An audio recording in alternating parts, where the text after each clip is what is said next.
Hola, ¿cómo están? Bienvenidos a este nuevo capítulo de Leyendo Leyendo. Como pueden ver, estamos nuevamente en la Pinacoteca de la Universidad de Concepción, en donde vamos a hablar de cultura, de literatura, entre otros temas interesantes que trae este programa. Los invito a acompañarme para iniciar este capítulo.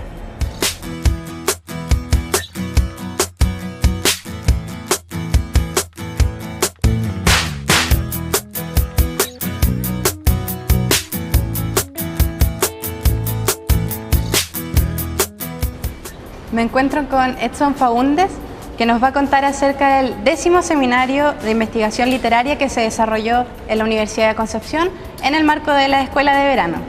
¿Cómo está, don Edson? Muy bien, Consuelo. Muchas gracias por esta invitación. Gracias a usted por acompañarnos nuevamente, que ya lo habíamos tenido antes en otro programa. Así es. Quisiera que me contara un poco de qué se trató este seminario. El 10º seminario de investigación literaria está organizado por los programas de posgrado en literatura de la Facultad de Humanidades y Arte y la Dirección de Extensión de la Universidad de Concepción. Cuenta por consiguiente con el apoyo de la Vicerrectoría de nuestra universidad. Este seminario de investigación literaria se estructuró en tres ámbitos. Por una parte, contamos con mesas redondas en la que académicos de la Universidad de Concepción presentaban sus investigaciones en torno a la literatura. Por otro lado, contamos con conferencias dictadas por importantes académicos de nivel internacional como Víctor Ivanovici de la Universidad Salónica de Grecia y el profesor Juan Villegas, quien es chileno pero ejerce su docencia en Estados Unidos hace mucho tiempo. Y un tercer ámbito que es el de la creación literaria. En esta edición del seminario contamos con la presencia de tres destacados poetas: Raúl Zurita, Premio Nacional de Literatura en Chile, ¿no? Marco Martos, Premio Nacional en Perú, y Rafael Courtoisí, recientemente galardonado con el Premio Casa de las Américas de Poesía. ¿Qué se pudo rescatar, por ejemplo, en cuanto a los poetas que vinieron? Porque ellos crean y están constantemente ligados a realizar esta actividad. ¿Qué pudieron contar ellos acerca de esto? La presencia de poetas en este seminario es fundamental, pues una de las características del seminario es precisamente producir un diálogo entre la crítica o la investigación literaria y la creación, ¿cierto? Entonces, los poetas son los vivos representantes de la creación literaria y por consiguiente nos permiten visualizar, ¿cierto? Tres miradas, ¿cierto?, particulares de el hombre y sus problemas actuales, ¿cierto? Entonces, contar con Raúl Zurita, Marco Martos y Rafael Courtoisí fue un privilegio en la medida en que nos permite, como le digo, ¿cierto?, conocer más en profundidad la mirada del poeta del mundo en el que vivimos. ¿Y cuáles fueron, por ejemplo, las principales reflexiones de todos estos días de seminario? Hay varias reflexiones. Yo creo que una de ellas tiene que ver con la posibilidad que nos entrega la literatura de conocernos a nosotros mismos y conocer el mundo en el que vivimos. Por otro lado, una posibilidad de producir, ¿cierto?, o nos entrega la posibilidad de producir, ¿cierto?, una morada hospitalaria, donde... Más acogedora. Efectivamente, ¿cierto?, una morada acogedora donde todos tienen cabida, incluso los muertos amados, ¿cierto? Y en cuanto a ese tema, por ejemplo, en que todos tienen cabida, ¿cómo se hace? Porque este seminario es de gente que está interiorizada, más o menos experta en el tema. ¿Cómo se hace para acercar la literatura a la gente? ¿Se habló acerca de eso? No fue uno de nuestros ejes, pero siempre existe esa preocupación. De hecho, cuando el seminario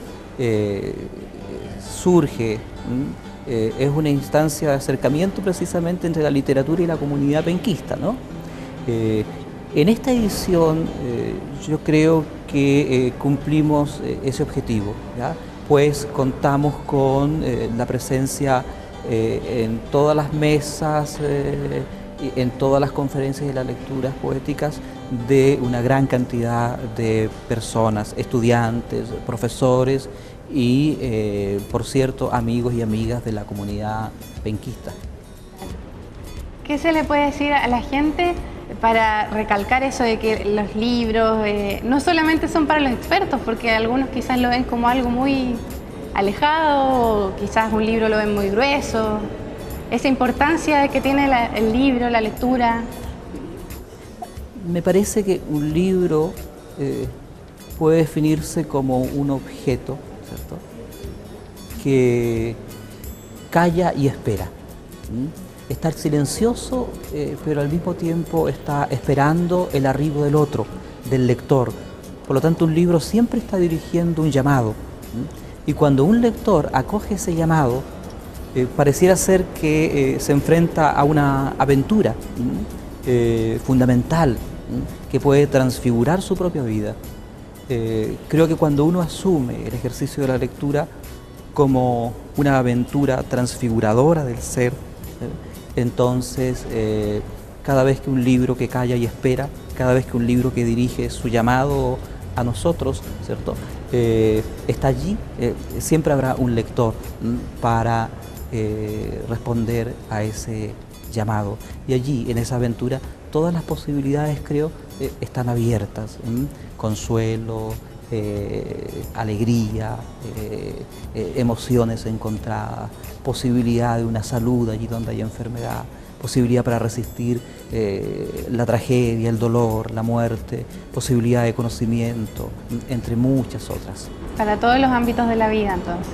Para todos los ámbitos de la vida, cada libro, sobre todo aquellos que son capaces de comunicar a más hombres, ¿cierto?, su saber oscuro, ¿no? Cada libro es un tesoro de incalculable valor. ¿Cuáles son las proyecciones de este seminario, que ya es el 10º, para más adelante?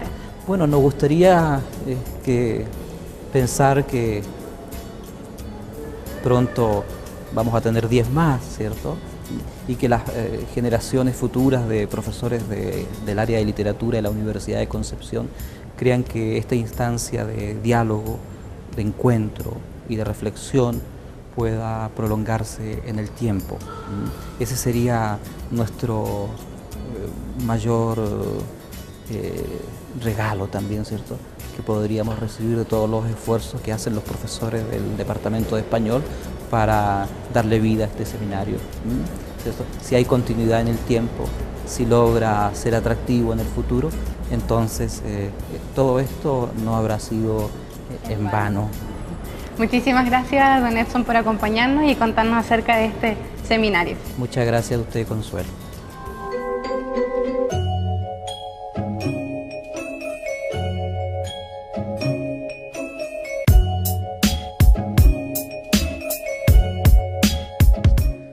Bien, en estos días de fines de año estoy leyendo 3 libros muy interesantes que me gustaría también recomendar a los telespectadores.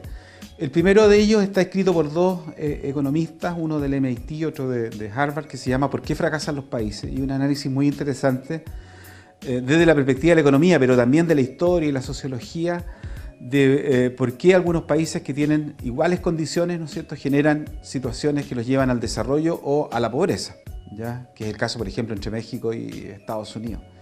El análisis que hace el libro es relevante porque plantea el tema de cómo los países, cómo en la historia de los países se construye la institucionalidad.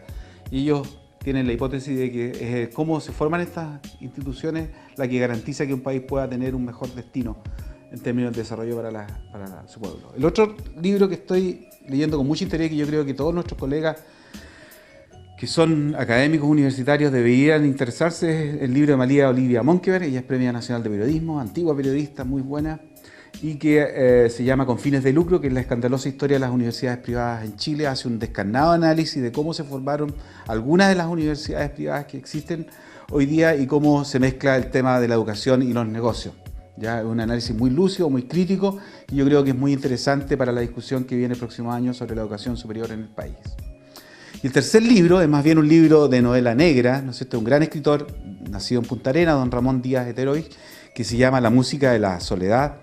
Y trata este libro de una historia ficticia, pero que también la vivimos en Chile, de un pueblo minero asediado por los problemas de contaminación, ¿ya? Y donde hay una serie de eventos de manipulación que hace una compañía minera en relación a la comunidad y cómo esta comunidad empieza a oponerse a la instalación de un relave. Es un libro muy, muy interesante, muy entretenido, que yo también me gustaría recomendar a los lectores. Este es parte de la serie de Ramón Díaz Heterovich sobre el detective Heredia, que es un personaje muy clásico de las novelas negras chilenas hoy día y que fue protagonista de un programa de televisión en los años 2004-2005, la década pasada, ¿ya? Este libro, entonces, trata de una historia de un asesinato, de un abogado que defiende a una comunidad en relación a una gran compañía minera y toda la situación que se vive, digamos, en el pueblo, con gente que está a favor, que está en contra, que de una u otra manera refleja situaciones que tenemos en forma cotidiana. Entiendo que el primer libro de Díaz Heterovich que se introduce en las temáticas ambientales, y como nosotros trabajamos en una facultad de medio ambiente, puede ser muy interesante, y también se lo recomiendo a nuestros estudiantes y a todos los preocupados de los problemas ambientales en Chile. Un libro muy interesante, muy entretenido, y para pasar unas buenas fiestas de fin de año también.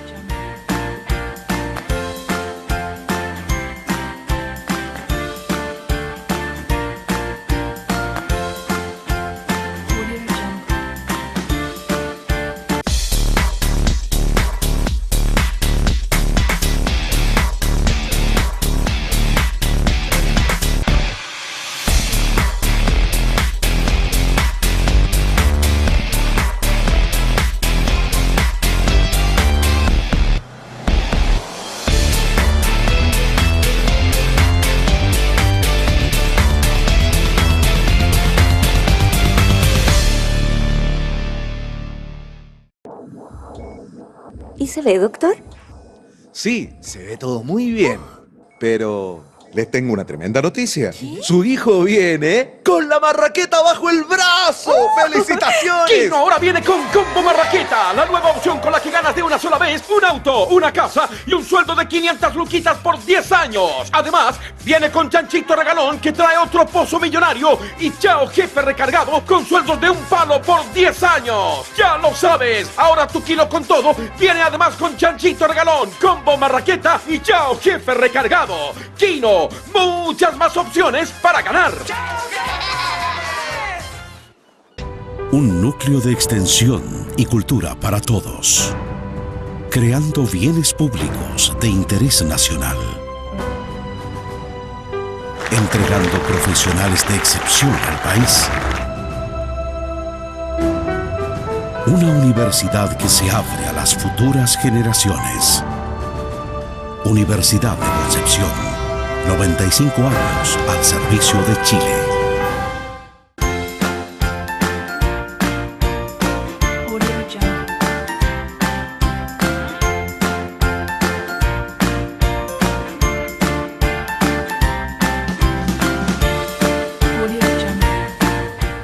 Durante este verano de 2015 se realizó la premiación del conocido concurso Concepción en 100 Palabras, y hoy en nuestra sección Escritor Joven estamos con uno de los ganadores de este certamen literario. Es José Luis Moraga, que nos va a contar un poco acerca de su cuento Humedad. Hola, ¿cómo estás? Bien, ¿y usted cómo está? Bien, gracias. Quisiera que me contaras un poco cómo surgió la idea para participar en este concurso. Bueno, hace tiempo tenía las ganas de participar, en realidad no había presentado yo ningún cuento en particular, y a raíz que un amigo obtuvo una mención honrosa el año pasado, me dijo, no, tú tienes que participar, tienes que ganar en esta versión. Así que me animé, agarré algunos escritos que tenía y empecé a escribir, pues se postulaba de manera online. Empecé a escribir y no me calzaban ni las 100 palabras, así que ahí tuve que... Salían más. Tuve que empezar a acomodar, tijeretear, cortar un poco, y hasta que presenté 5 cuentos, y afortunadamente uno resultó seleccionado entre esta como mención honrosa. ¿5 es el máximo que se puede...? Sí, 5 cuentos por persona es el máximo que se puede presentar. ¿Pensaste en algún momento que podías ganar el premio? O sea, uno siempre tiene como la secreta esperanza como íntima de que podría estar entre los seleccionados. Pero Claro. cuando me llamaron y todo, me dijeron el cuento y tampoco lo sabía mucho porque no tenía mucho registro de ellos, sino que ellos habían quedado en la plataforma, las versiones finales, digamos. Entonces no sabía de partida qué cuento era. Y después supe y ahí lo encontré. Igual el cuento lo encuentro como un poco loco porque ¿Podrías son como contar las un poco manchas de... ¿Cuál es la temática del cuento? Sí, particularmente yo lo dividiría como en dos. En la primera parte del cuento tiene como la sensación un poco de sentirse como en la soledad, estando en una pieza fría, sin calefacción, digamos, acompañado de solamente la lectura, con frío en invierno. Y la segunda parte ya está marcada por las imágenes, como estéticas de Rocher que se forman con la humedad en las paredes. Cuando ya pasa mucho tiempo y está la humedad pegada ahí, Sí. en las paredes uno ve como que se imagina cosas, ya sea de su experiencia personal, en este caso también de los libros que he leído, o de los programas de televisión que uno ha visto, como en el caso de este predicador, el Jimmy Swaggart, que también estaba justamente en La historia. en los electrodomésticos, que también lo tenían en su primer disco. La feliz coincidencia, digamos, que comentábamos ese día de la premiación. Y yo tuve ahí la oportunidad de estar y ver a los ganadores. Contar un poquito a nuestros televidentes, ¿se basa en una experiencia personal o fantasía, ficción? No, absolutamente personal y de hecho los personajes están como ahí en la... Bueno, yo veo en ese de Rocher, yo los veo ahí, están en esa pared, digamos, está Molly Bloom, que es un personaje literario, Rose Sharon y Tom Joad, que también son personajes literarios. Y bueno, y los otros personajes también que salen ahí también están, digamos, en mi cabeza, pero también están en esa pared que está llena de humedad todavía. Sí. ¿Tienes ahí algunos libros? Sí. ¿Son parte de alguna actividad que tenga relación Sí, por sí, ejemplo, mira, yo- con la literatura, con la cultura? Te los voy a mostrar. Estos son, he tenido la oportunidad de trabajar a través de los programas del Ministerio de Vivienda. Libros que rescatan la historia de barrios. En este caso la historia del barrio Pucho Cochuaguer, la historia del barrio Camilo Lavarría.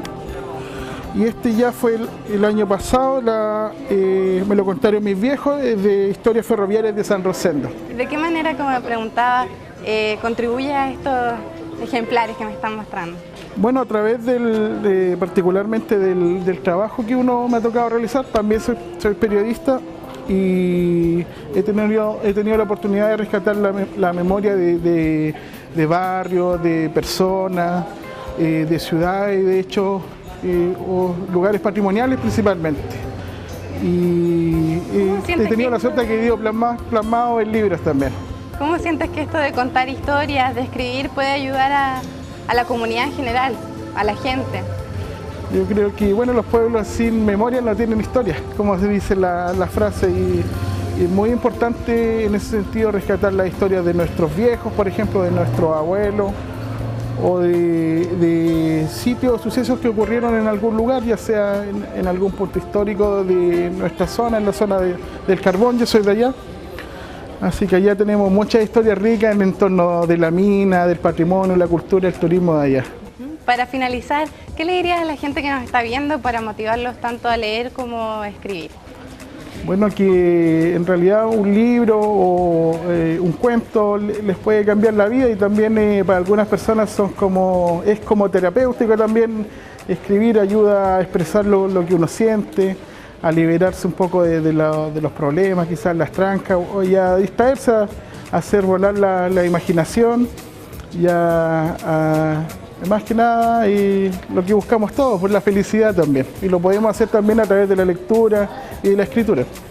Muchísimas gracias por habernos acompañado y habernos contado tu historia de ganador en Concepción en 100 Palabras y tu trabajo también como periodista. No, muchas gracias a ustedes y que les vaya muy bien con este programa, este emprendimiento también de literatura y la televisión. Muchas gracias.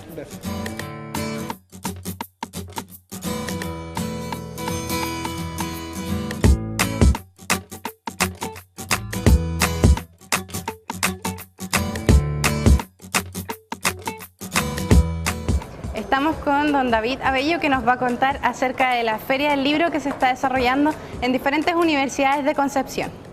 ¿Me podría contar un poquito acerca de qué se trata esta feria? Sí, es una... La idea es reunir al máximo de universidades posible en una feria del libro, precisamente. En estos momentos tenemos 7 universidades. La idea es hacerlo, ojalá, todos los años. Y con el máximo de ¿Esta es la primera vez que lo realizan? Esta es la primera vez, sí. Es un intento, es una prueba. ¿Y están solamente en Concepción o también en otras ciudades del país? Solamente en Concepción, sí. ¿Y cómo ha sido hasta el momento la recepción por parte del público? Excelente, exitosa, muy buena. Eso quiere decir que han comprado hartos libros. Muchísimo, muchísimo. Se me ocurre que si hubieran más universidades, evidentemente habría más compradores. ¿Y cuál cree que son los desafíos para los próximos años estar, por ejemplo, en más universidades? Pensemos en particular mientras. Se me ocurre que en estos momentos, aquí en Concepción, el máximo de universidades y ojalá lleguen editoriales también. Y por ejemplo, ¿cuáles son los libros que más usted ha visto que les gusta a la gente? Temas sociales, sobre todo temas sociales. Temas que tengan mucha relación con la ecología, por ejemplo. Temas ambientales. Sí, eso es. ¿Los precios más o menos entre cuánto fluctúan? Entre 2.000 pesos y 50 más o menos. Son sí, lo que valen los libros en el sí, fondo. más o menos. Pero igual para todos los se me ocurre bolsillos. Que es mucho más barato que... Ah, y otra cosa. La mayoría de los libros que están aquí no están en las librerías. ¿Y cómo se hace, por ejemplo, para tener esos libros y poder ofrecérselos a la gente? Tiene que venir a la feria, pues. Exactamente, tiene que venir a la feria. Pero ustedes, ¿cómo tienen acceso, por ejemplo, a este tipo de libros que no están en las librerías? La mayoría de estos libros es muy probable que vayan a parar a Artistas del Acero, a la librería de Artistas del Acero, porque de allá venimos nosotros. Ya. Sí, eso es. Los felicitamos entonces por esta labor importante de llevar la literatura a la gente. Muchísimas gracias. Muchas gracias a ustedes.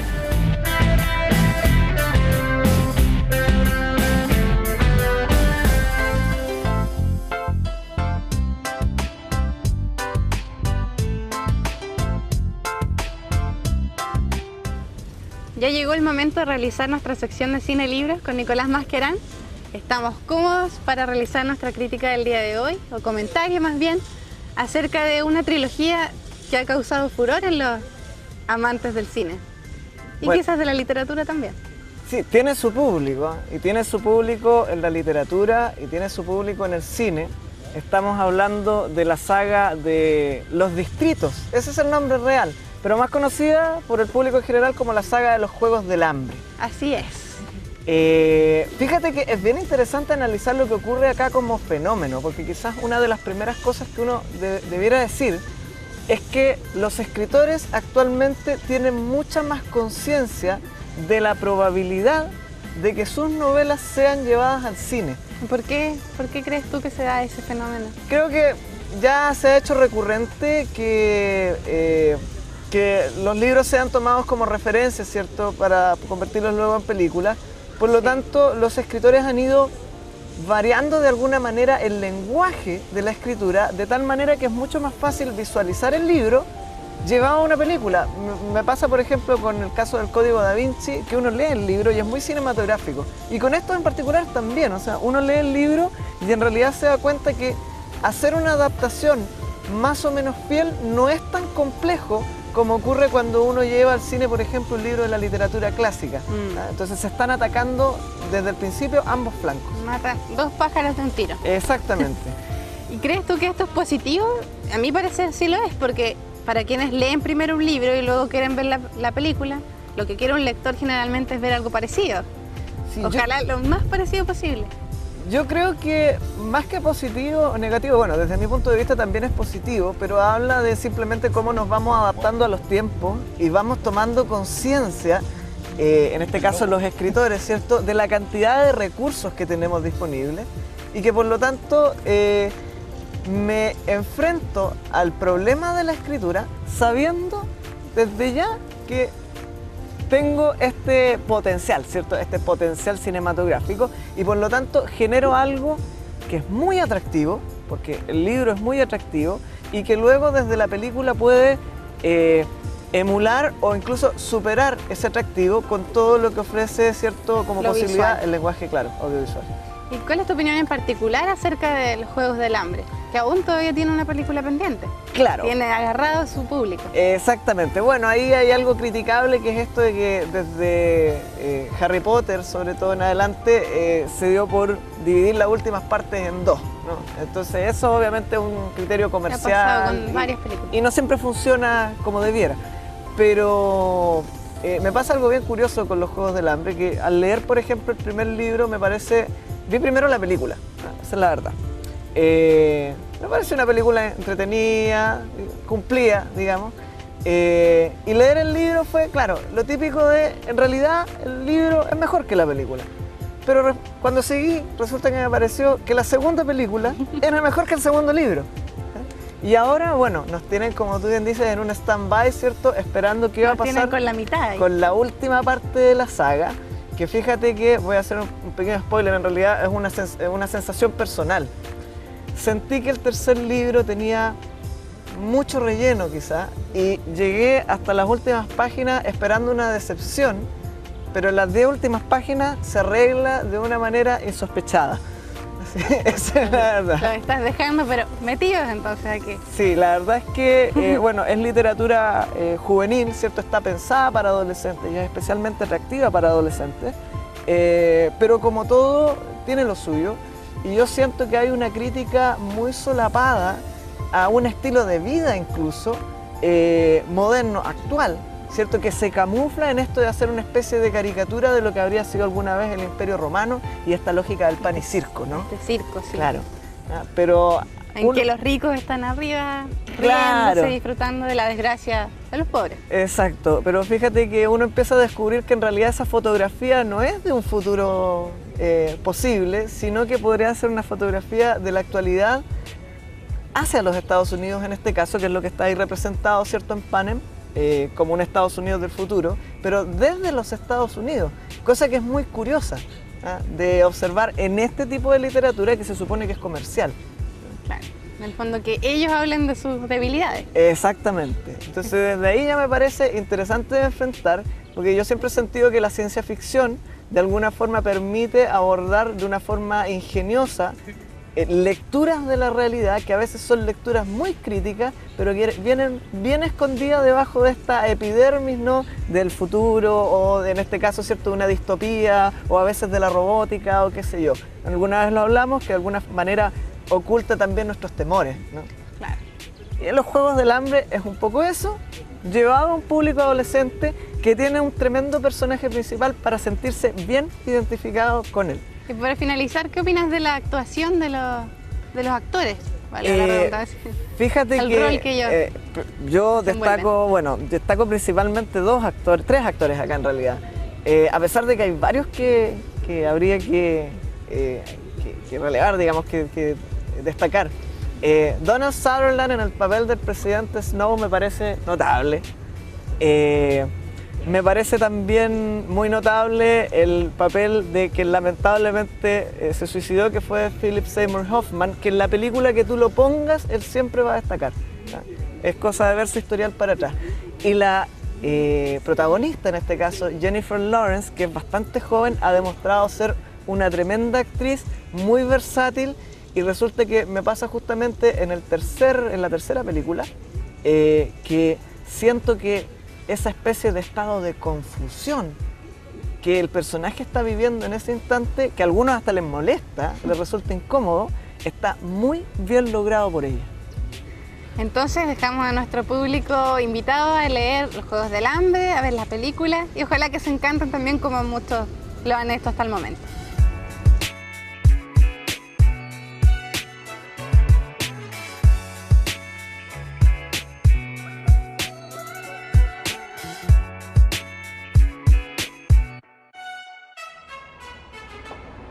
Ya estamos llegando al final de nuestro capítulo del día de hoy. Esperamos que lo hayan disfrutado y que por supuesto estén junto a nosotros en el próximo capítulo de Leyendo por las pantallas de TVU.